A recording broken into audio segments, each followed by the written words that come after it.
నేను చాలా వీడియోలు చూస్తాను. ప్రేరణాత్మక వీడియోలు. అందులో నేను ఎప్పుడూ వింటూ ఉండే ముఖ్యమైన పదాల్లో ఒకటి తాత్కాలికం. ఇది నేను ప్రతి ఒక్కరికి సంబంధించి చెప్పాలనుకుంటున్నాను. ఎప్పుడు విషయాలు జరుగుతాయో, లేదా ఎప్పుడు, ఎలా, ఎక్కడ ఇలా అన్ని ప్రశ్నలు ఉన్నవారికి. అందుకే తాత్కాలికం. నేను మీకు ఇది చెప్పబోతున్నాను. ఇది క్రిస్ జాన్సన్ అభిప్రాయం. నేను మళ్ళీ ఎత్తుగా చేరడానికి, చాట్ చేయడానికి ప్రయత్నించబోతున్నాను. ఇది నా అభిప్రాయం. ఇది నా మాట. నేను ఎప్పుడు నా మనసు నుండి మాట్లాడేందుకు ప్రయత్నిస్తాను. మీ జీవితంలో ఉన్న ప్రతిదీ తాత్కాలికమే. ఇది నా అభిప్రాయంతోనే నేను చెబుతున్నాను.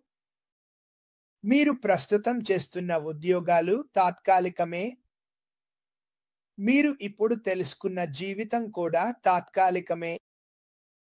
ఈ కంపెనీలో ఉన్న ప్రతిదీ ఒక 100% బలంగా ఉంది. అందుకే నేను చెబుతున్నాను, ఇది మీ తాత్కాలిక పరిస్థితిని మార్చబోతుంది. మీరు ఇప్పుడు చేస్తున్న పని, ఉదాహరణకు గైలిన్ చేస్తున్న పని కూడా తాత్కాలికమే. ఎందుకంటే మన దారిలో ఏదో వస్తోంది అని మనకు తెలుసు. ఇది నా మనసులో నేను నమ్మే విధానం. మీ ఒత్తిడులు, మీ డిప్రెషన్, మీ విరగడ ఓల్ తాత్కాలికమే. ఎందుకంటే మీ దారిలో గొప్పదైనది వస్తోంది.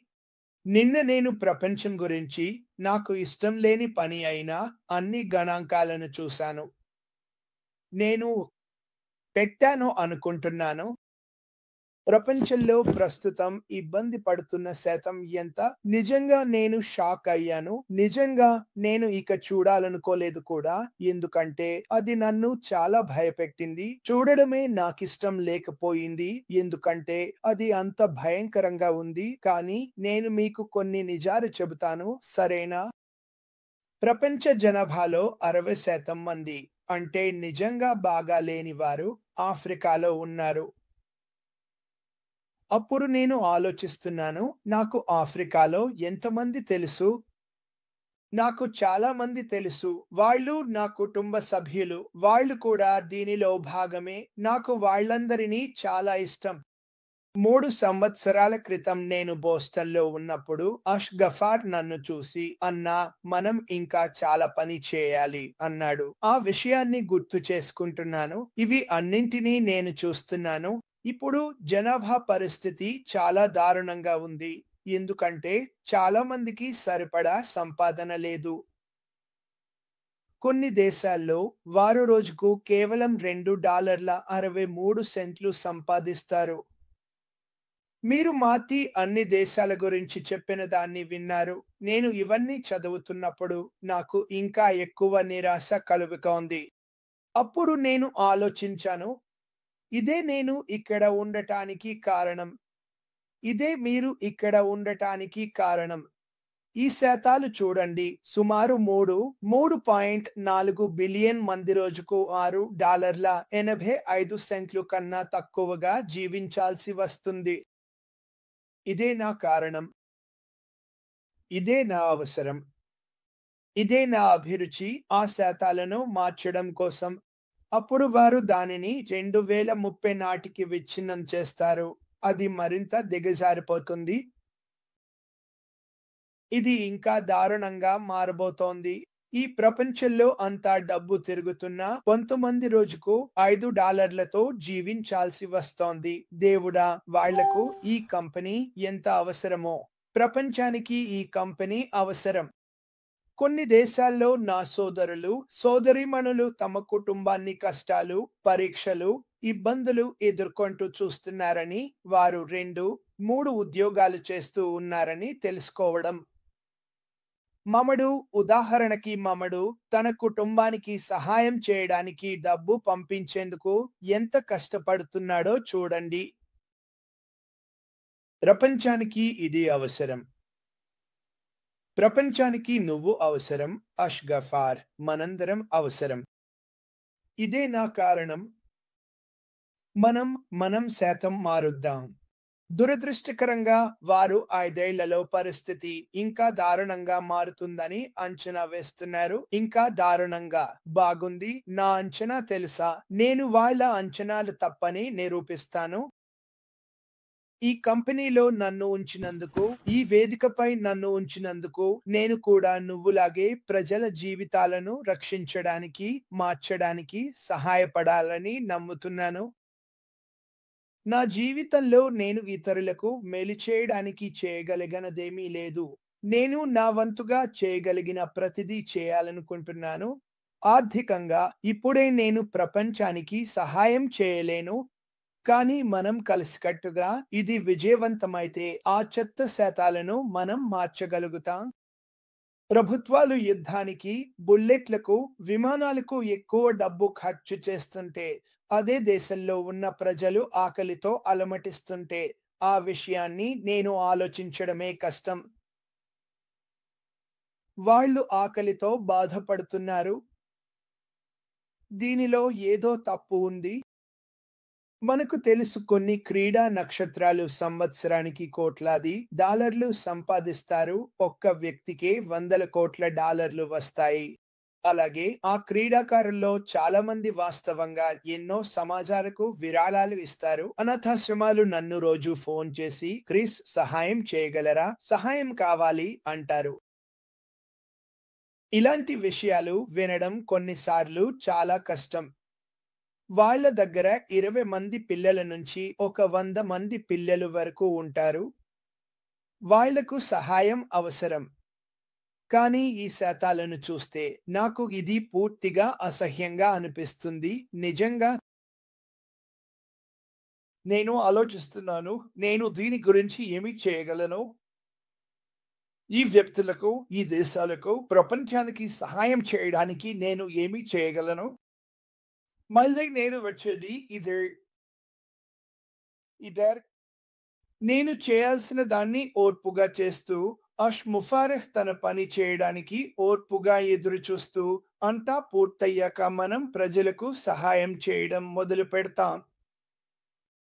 మీతోనే మొదలుపెట్టాలి. ఖచ్చితంగా మీతోనే మొదలుపెట్టాలి. ఈ శాతాలను ఇక చూడాలనిపించడం లేదు. ఇవి నా మనసును బాధపెడుతున్నాయి. ప్రపంచానికి ఇండివిడ్యువల్స్‌గా మనం ఏమి చేయగలము? ఇది నిజంగా మంచి ప్రశ్న. యుద్ధాలు, బాలదాస్యము లేదా మహిళలు, పిల్లలను చెడు మనుషుల చేతిలో బహిరంగ మార్కెట్‌లో అమ్మడాన్ని ఆపేందుకు మనం ఏమి చేస్తున్నాము? ఇవి మనం మార్చాల్సిన విషయాలు. వినండి, నేను చెబుతున్నాను. మనం ఇవి మార్చాలి. ఈ కంపెనీలో ప్రపంచాన్ని భారీగా మార్చగలిగేంత మంది ఉన్నారు. భారీ మార్పులు తీసుకురాగలరు. నేను ప్రతిరోజు ప్రార్థిస్తాను. ఈ అందరి సహాయంతో తప్పుగా ఉన్న ప్రతిదాన్ని సరిచేయాలని. ఇది ముఫారహ్ యొక్క ఆలోచన విధానం. ఇది ఎప్పుడు పెద్ద డబ్బులు, పెద్ద ఇళ్ళు, అద్భుతమైన కార్లు, బీచ్ల గురించి కాదు. అవును, ఇవన్నీ సాధ్యమే. కానీ మీరు ఒక కోటలో జీవిస్తూ ప్రపంచంలో 70, 80, 90% మంది ఇబ్బందులు పడుతుంటే మీరు మీ మనసుతో ఎలా జీవించగలరు? మీరు తేడా తీసుకురావడానికి ఏమి చేయగలరు? మీరు చేయాలనుకునేది చేయొద్దని నేను చెప్పడం లేదు. నేను చెప్పేది బయటికి వెళ్లి మీ జీవితాన్ని ఆనందించండి. అదే జీవితం ఉండాల్సిన విధానం. కానీ మనం ఇతరులను సహాయపడేందుకు విషయాలను మార్చగల మార్గాలు ఉన్నాయి. ఈ కంపెనీ నుండి వచ్చే ఆదాయం మనకు అనేక విధాలుగా సామర్థ్యాలను ఇస్తుందని, అంటే ఈ ప్రపంచంలో ప్రతి ఒక్కరికి సహాయం చేయడానికి అవకాశాలు కల్పిస్తుందని నేను నమ్ముతున్నాను. నేను ఎప్పుడూ ఇదే చెబుతుంటాను. క్రిస్, మనం ఇది ఎలా చేయగలమని మీరు అనుకుంటున్నారు? ఎందుకంటే ఈ కంపెనీలో ఈ ప్రపంచంలోని ప్రతి దేశం నుండి వచ్చిన వారు ఉన్నారు. వారు ఒక మెరుగైన మార్గాన్ని చూస్తున్నారు. అక్కడే ఆశ ఉంది. కలలు కనండి, ఇంకా పెద్ద కలలు కనండి. ప్రేమను బయటకు తాళం వేయొద్దు. ఈ స్థలం, ఈ కంపెనీ, మన CEO మరియు మీ అందరితో కలిసి మనం ఈ శాతాలను మార్చబోతున్నాం మరియు వాళ్ళు తప్పు అని నిరూపించబోతున్నాం. మీ అందరూ నాకు సహాయం చేయండి. నేను అష్కు సహాయం చేయాలి. 5 ఏళ్ల తర్వాత పరిస్థితి మరింత చెడిపోతుందని అనుకునే వాళ్ళను తప్పు అని నిరూపించాలి. ఇది ముఖ్యమైన విషయం కాదా? ఇది మీ గొప్ప మనవళ్ళకు చెప్పే గొప్ప కథ కాదా? లేదా ఈ కంపెనీతో మీ గురించి ఒక పుస్తకం కూడా రాయవచ్చు కదా! చెప్పండి, మేము ప్రపంచాన్ని మార్చాం. నేను చేసిన గొప్ప బహుమతి ఇదే. నవీన్ బెనీ సూపర్ స్టిక్కర్‌కు ధన్యవాదాలు. ఇది తెలుసుకోవడం కన్నా గొప్ప విషయం మరొకటి లేదు. నాకు తెలుసుకోవాల్సింది ఇదే. ఇదే నేను లేచినప్పుడు నేను లేచేది దీనికోసమే. ధన్యవాదాలు దేవుడా, నాకు జ్ఞానం విజ్ఞానం ఇవ్వు, సరైన వ్యక్తులతో కలిపి పెట్టు. ఆయన మనందరినీ అష్ముఫారఖ్‌తో కలిపాడు. ఈ పోటీలో మన కోసం మాత్రమే కాదు, ప్రపంచం కోసం గెలుద్దాం. నేను నాది నాకు అనే భావనను వదిలేసి మన దగ్గర ఉన్నది, రాబోతున్నది కొత్త దిశ. మీరు ఎలా అనిపించుకున్నా ఆ కొత్త దిశ పాజిటివ్‌గా, ప్రేమగా, శాంతిగా సంపాదించడంలో, ఇతరులకు సహాయం చేయడంలో మాత్రమే ఉంటుంది అని గ్రహిద్దాం. ఇది ఆగకుండా మంచి జరుగుతూనే ఉంటుంది. మీలాంటి వ్యక్తుల వల్ల ఇది ఇంకా పెద్దదిగా, పెద్దదిగా మారుతూనే ఉంటుంది. మీ గురించి నాకు తెలియదు కానీ, ప్రపంచాన్ని మార్చడం అనేది చాలా మంచి లక్ష్యం అని నేను అనుకుంటున్నాను. అది సరే, నేను బరువు తగ్గాలి లక్ష్యం కాదు. అది వ్యక్తిగత లక్ష్యం. బాగుంది, చేయండి.